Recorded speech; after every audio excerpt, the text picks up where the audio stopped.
Salut, ici Pasteur Timothée. J'en profite pour vous remercier pour votre écoute. Merci beaucoup. Et j'espère que cela vous fait fructifier dans vos vies spirituelles comme ça l'est pour moi. Parce que les messages, c'est d'abord pour moi que je les fais. Et ensuite, je les partage. Et si ça peut aider quelqu'un d'autre, je suis très heureux. Que Dieu soit loué de tout cela. Aujourd'hui, je me demande, est-ce que nous avons les bons modèles?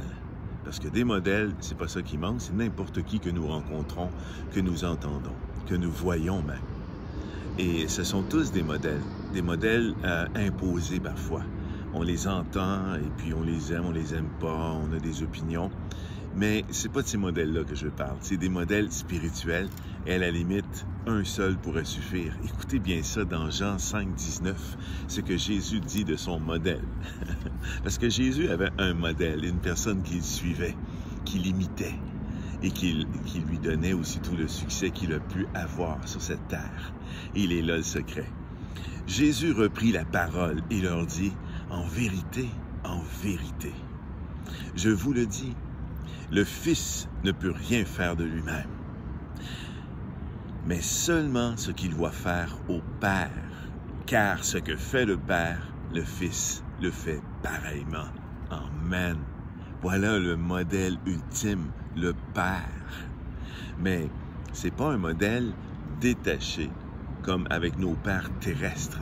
Ici, c'est le Père céleste et Jésus était auprès du Père avant de venir sur terre. Il y est retourné par la suite. Et pendant qu'il vivait, le Père était encore son modèle. Donc, il le connaissait. Il l'avait vu faire. Il savait comment il opérait.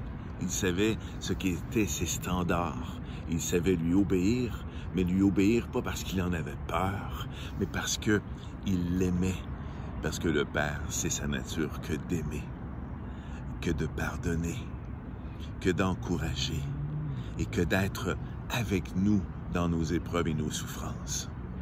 Alors Jésus était comme ça sur terre parce qu'il l'avait vu de son Père. Il l'avait vu très proche et il le voyait encore sur cette terre, dans ses temps de prière aussi qu'il prenait. Parce qu'il ne vivait pas que par des souvenirs de ce que le Père lui avait dit ou qu'il avait vu faire, mais parce que le Père était encore en action en lui, par l'Esprit Saint. Alors voilà le modèle par excellence que nous devons avoir nous aussi.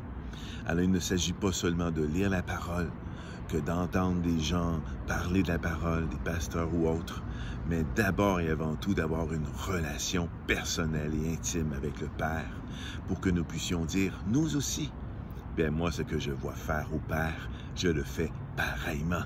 Amen. Je vous souhaite une très belle journée là-dessus. Soyez bénis.